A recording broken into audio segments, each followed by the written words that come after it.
What's up, guys? Podcast number 3. Today we actually have Howie, and he's going to talk about some public land hunting and give you guys some tips. This is probably the number one question that I get asked is public land hunting in the mountains, and we're going to go over this. So, what's going on, guys? How you doing? Thanks for having me. No Yeah, problem. yeah, we're glad to have somebody on this week. It's pretty funny. We third weekend, we already got a guest. Howie, Right. why don't you start out and tell us where at in PA that you do that hunting at? Okay, so I live in Southeast PA, but I hunt North Central, Tioga, Potter County area. Very vast, big woods, lots of game lands and hill country. So, Okay, gotcha. Awesome. Now, Howie, we've had some technical issues here, but yeah. just watching your Instagram stories tires me out because you put in some major work. I mean, I've seen you, I follow you all through the spring and summer and everything, and you got backpacks on with, carrying rocks up and down the road. It's 100 degrees outside, and it wears me out. So, why it inspires me really, but tell us how you start out your season by, prepping, you're working out, you're shooting your bow, the trail cameras are scouting in the mountains, and let's just start with that, and we'll carry on from there. So since I have like a 3.5 hour drive, I try to utilize as much time as possible. So, in the spring, when I go out for trout, if I see deer, I mark that stuff in my mind. If I'm out turkey hunting, I'm still always deer hunting. I'm looking for deer sign, and I'm looking for things to come back in maybe in the fall. And as I go into these spots, I'm looking for oaks, different kinds of oaks. Mostly, like I look for like a white oak or some certain red oaks, and then that gives me an idea of I'll put that in the back of my mind, and then I could go in there in like September or late August, and you could go in there and see if they're dropping, if they have Hmm. eight. I haven't had luck with glass them. Guys say they can glass them. I don't have. I haven't picked up on that too good. I'll go out like after a storm, after you get some high winds, go out, hit some miles in, and you'll see, or you'll see maybe where a bear climbed the tree and they'll snap the limbs off, and they'll snap them limbs and they'll eat the acorns off them branches. Hmm. So you see that on the ground. And then that's another thing, you mark that in your mind. And then going into season, you kind of have an idea where you might want to start. But, you know, Now, when you say you mark this in your mind, are you using any kind of apps to mark this? so I am using Spartan Forge and I still have Onyx, and I go Okay. back and between the two, because I still have a lot of waypoints on the Onyx, and I'm kind of familiar with it. I'm still learning the Spartan Forge app. But like I'll mark stuff in my mind. Don't always use the app. And then sometimes if something really looks good, I will mark it and I'll make a waypoint, and I'll Okay. make then Now, I'll make how? I'm sorry. I wanted to ask you this year. How was your acorn crop? We had very little to none in my area where I'm at in Jefferson County. so surprisingly there was acorns in a few areas, but it was still bad. But I say surprisingly because we had the bad drought and then we had the gypsy moths on top of it. And I went out one day scouting, and I mean, like you just heard it sound like it was raining, and it was just leaves come down. And when you walked, the leaves were all shredded up in the ground. And when you looked up through the foliage, it was like wide open. And those gypsy moths were just hammering everything, Hmm. even like the underbrush. So it was like, this is like a desert. I need to get the heck out of here. And start writing it there off. And come to find out that somehow some of them spots produced acorns, and there was actually deer in there. And I mean, I got burnt hard this year. I got my butt kicked bad. I haven't struggled this hard since I pretty much started, which was back around oh oh nine, 2009 is when that's when I really dived into hunting the mountain areas. Hmm. Yeah. And What are, this was almost like I started over this year. I just could not. My timing was off. I mean, we had bad weather. I really, honestly, my setups and areas weren't really set up for south wind, and it was like every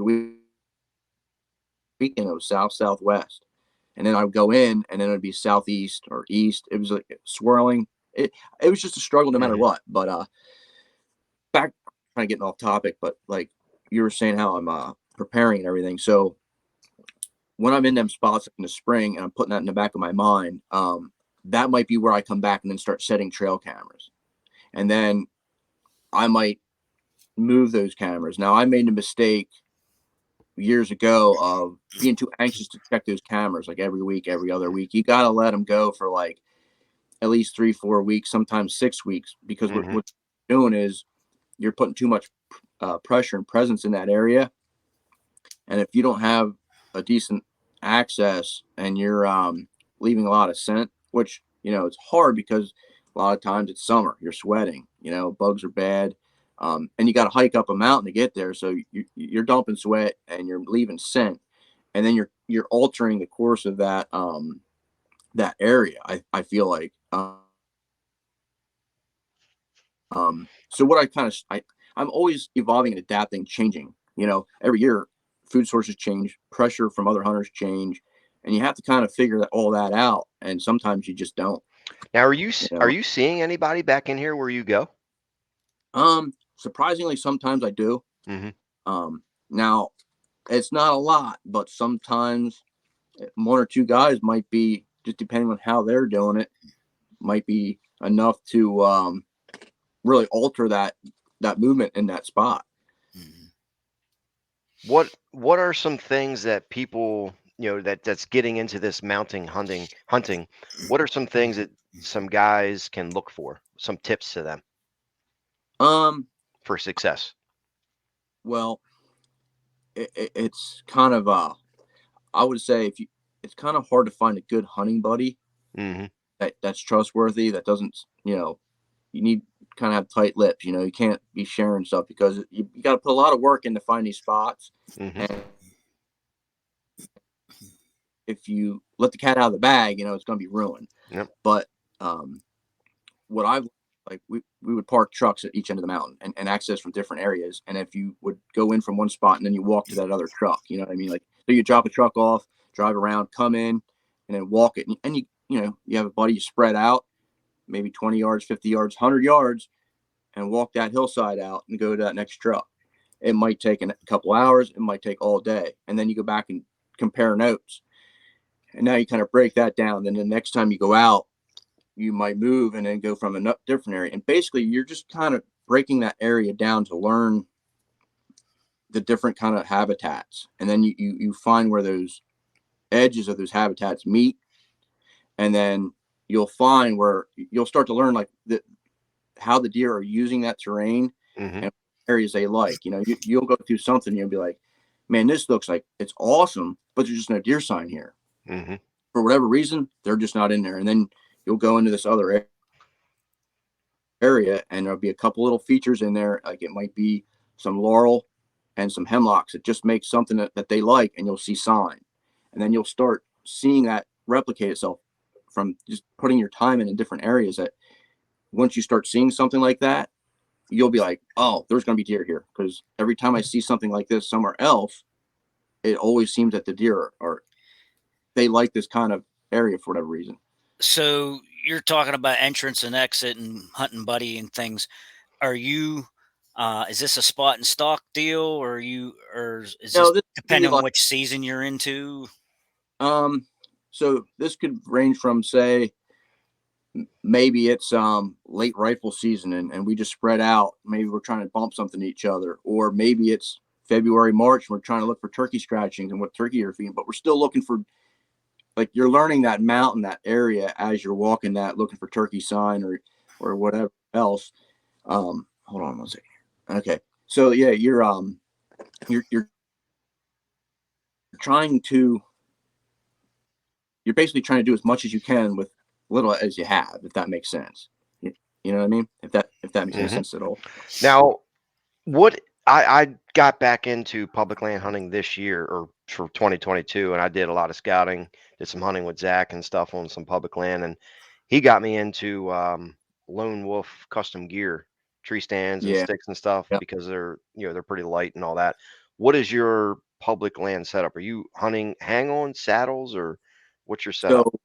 So this would have been my third season with a saddle, but I Hmm. kind of go back and forth. I used to have a lone wolf climber, and that was awesome. But I found that there was some areas where the trees were too big Mm-hmm. to be here, and I did not get up that tree with that climber. So that's when I went into the saddle game.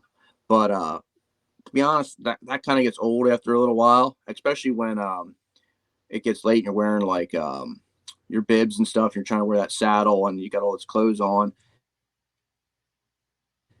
It's not always as comfortable for me. Now, some people, they love it. But I bought the Lone Wolf .5 Mm-hmm. setup and I ran beast sticks, and that was pretty awesome.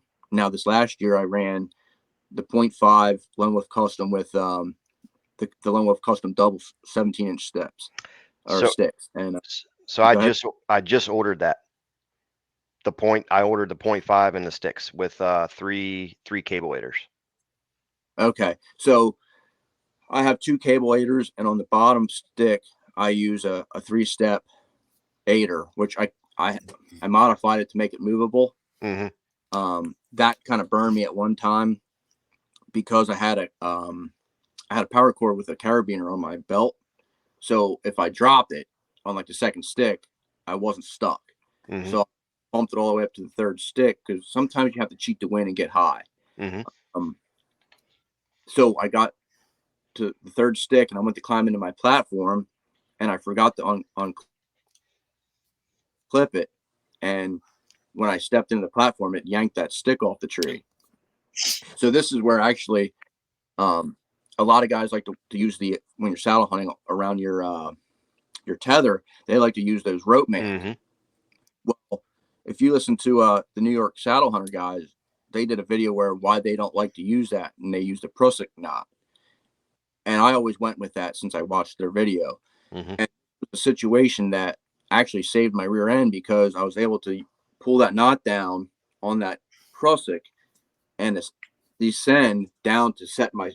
Now it wasn't comfortable at all, but I was able to descend down enough to reset that stick, get back up in the stand. Now it was kind of a stretch, but at least I was tied in and I was able to get my. Now, if I would have had the ascender and you're trying to pull that little cable and those jaws open, you're going to go down because all your weight is now pulling on that. Mm-hmm.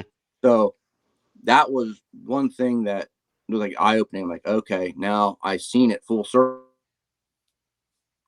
why they do that.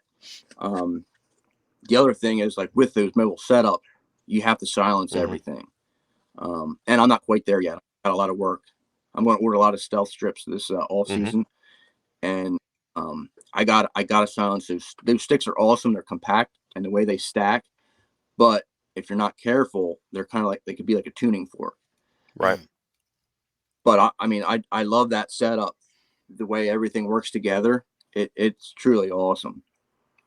Now I do a lot of the buck hunting that I do is on the side of a mountain also, and that's why Dave and I was talking about having you on here because you and I have something in common. Okay, Uh, cool. I do a lot of real steep hillside. Like I go in, I can enter the property from a friend's house, and it's a big triangular narrow piece of property, 100 acres on top, and the sides is all state. And what it is it's a bend in the river, and there's flat on top, but all sides go down to the river, so it's steep. Every angle steep. And I was kidding Dave. I said, if you're gonna hunt with me, you got to have ankles and calves. I mean, Mm-hmm. because you got it. I mean, it's deep descents, and you're rolling rocks with your ankles and stuff. You got to watch, really, you do. But what I'm getting at is, anyhow, I run the hawk sticks, and I made some aiders to just help. The last two sticks that I have, the low ones, the first two I put up have aiders on them, and then I can get like 25 feet with those 4 sticks. Yeah, that's Um, what you can do with this stuff nowadays. yeah, I mean it's nice to be able to go in and do that and move around if I have to. I am not a saddle guy. Right? Over 50, I just don't trust it anymore. Yeah. I don't climb trees anymore. I do everything with sticks or ladder stands or You're hang-ons. you're too old. I'm Well, too the old. reason I kind of went in the saddle is I never wore a harness, and I thought, well, this would be safer for me because at least now I'm always tied in. Right. And even if I wear the I'm sorry, even if I'm hunting out of the .5, I still wear my saddle, and then I would just use my tether and still tie off to the tree, so I'm tied in. I I'm bought hunter safety system vest, and I just never liked it, and with that cable in the back, and I'm like, well, I never even wore it, so I'm like, now I have something to tie in because I'm getting older now too, and I'm like, I think about this stuff a lot more, and I'm like, you know, yeah. How old doing. are you now, Howie? I just turned 37. Okay. So that's another thing I'm kind of learning of accepting my age because I feel like the mountains kind of slow you down after a while. Oh yeah, Hmm. yeah. Well, I mean, I'm 51 and I'll be 52 this year when archery season rolls around.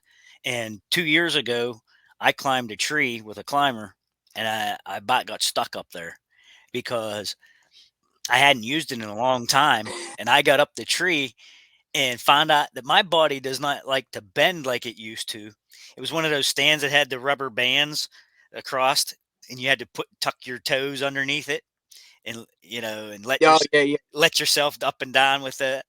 Well, I got up, when the hunt was done, it got dark, and I tried to get my boots underneath those straps, and I couldn't turn around and bend and help myself to get those boots tucked under that rubber strap.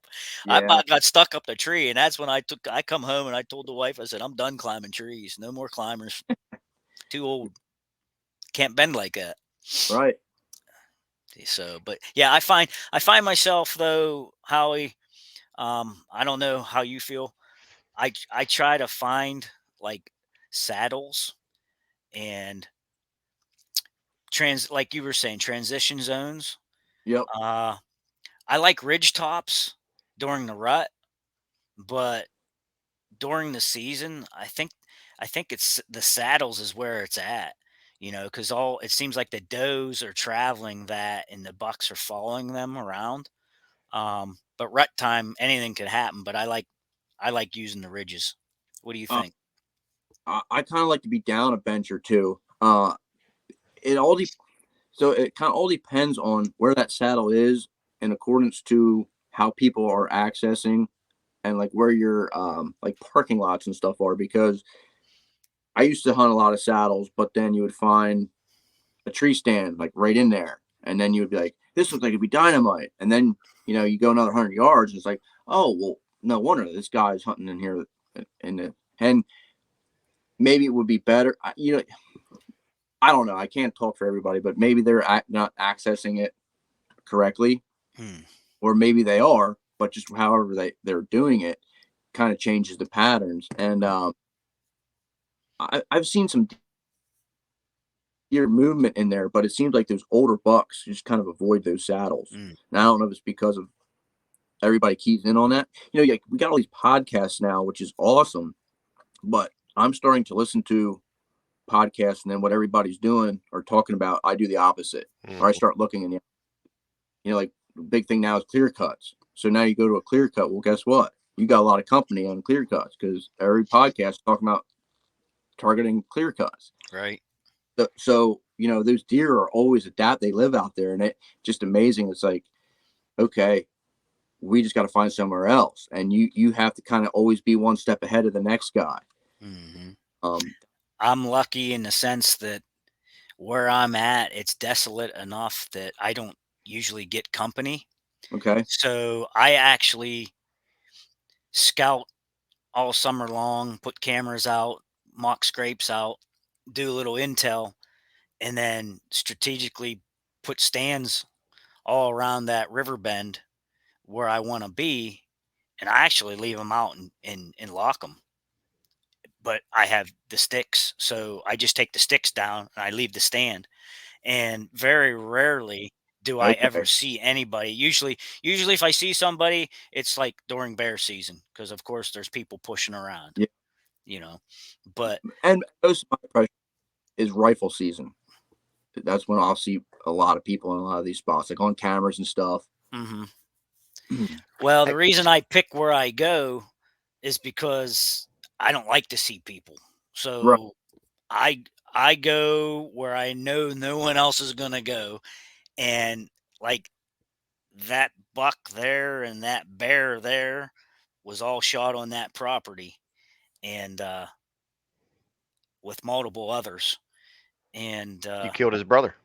yeah, I did. I got his heir. It was either his son or grandson. You That know. that can be tough too for me at some points because I've done that. I went way back in. I'm like, I ain't gonna see anybody back here, and I didn't. But I was so far away from people. Like now, this is say like a rifle hunt strategy where you think game is gonna get pushed back to you eventually, and I was just too far away from everybody that nothing even came to me. There was enough, I guess, cover and pockets that they just pushed the next Hmm. set of cover, but I didn't see anything, and I'm Oh, like, well, I can do that again. It the thing of it is with like public, it's tough because it's so situational. And like when I'm setting cameras in the summer, I've played the game where you set the cameras and you're getting these giant bucks on, and then oh, I can't wait. Well, then they shift. That shift always. of it, they go nocturnal, and then you don't get them again, and then now you got to start all over. Um, Mhm. I I kind of like to my strategy now. I like to cast a net of cameras in areas that I think are good, where a good buck would be, and I kind of let them soak. And it's kind of crappy because sometimes, like if you're dumb, you forget to turn it on, or you do something and there's a twig in the way, or sometimes like if you do it too early in the summer and a little sapling will actually grow a couple inches and it grows in front of that camera and then it starts blowing the Get a wind and you thousand got 1,000 pictures. pictures. It's like, and then you go there, it's dead right at prime time. Yep. So you kind of need to find out a way to get, and some of these spots are so far back in, like I just, like, I, whatever reason, I just can't get to them. Hmm. But you'll How many? have, um, but my strategy is I try to get these cameras out in areas I think there's going to be a good buck, and I just try to let them soak. That way I'm not altering the deer. You're kind of seeing the deer on their more natural pattern, I should say. I'm trying to put them in areas where I think they're going to be when I'm going to be hunting them. Um, and then I I really put a lot more effort into like in season scouting. Like this year, um, I'm not just going to go sit in a tree because I like off of a trail cam picture I got from like a month ago. Right. Like that's not enough information for me to go sit here. So I might spend all day walking, and I'm on a scout till I find hot sign or what I think looks good for that time. Like this year, there wasn't much acorns, but if I would have found a couple or where the ground was tore up, okay, I might set. I'm going to set here because I don't need to go any further. So I made that mistake last year, whereas um, I seen where they were feeding, but I walked past that sign, didn't realize that that was the hot sign because I was looking for. I was like, I got to find better. And sometimes you got to realize this is what's good right now, and then set up on that. Right. How many cameras are you roughly running? Um, honestly, And is it all in the same spot, or are you scattered throughout multiple different public lands? so I think I'm a little over 30. I Okay. don't honestly, it's under 35, but I know I'm over 30. I do have a couple cell cams mixed in there just because there's some spots I that was just are so I far was just going back to ask in, you if you was and I running mean, cell cams, but I know you're at camp a lot, so you just go check them. A lot of them though by hand. there's a lot of stuff going on with them now, and I'm like, well, I, I'm I'm 3.5 hours away, so if I see a picture on there till I get up there, I'm basically 24 hours away from that deer anyway. Yeah. So I mean, but I have them. I have most of them this year. I kind of had them on one area, one like mountain area, that like a hub system where all these ridges are dumping down together. I have them kind of all around that. Um, and then I have a couple. I'll try to leave like a couple. eh, what I call them floater cams, where I'll try to leave like 5 or 6 at the house.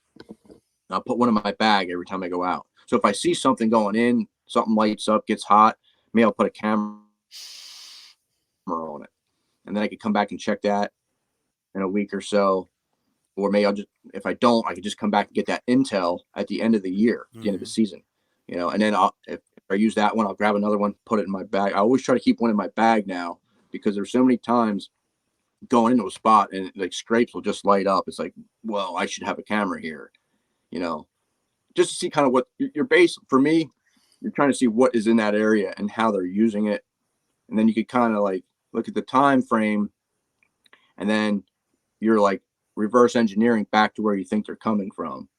But it's tough. I mean, they don't bed in one single bed all the time, I don't think. Sometimes high, sometimes low. No, me and Dave talk about that all the time. It's like, when a deer gets tired, it lays down. Right. When it gets tired of laying down, it stands up, goes to the bathroom, takes a couple bites or whatever, and these guys making buck beds and stuff, I kind of disagree with it. I don't know what you guys think, but like people are trying to make buck beds. I mean, you can make bedding areas and things. I understand it, but to literally like make a buck bed behind this log, I don't really believe in that. I'm sorry.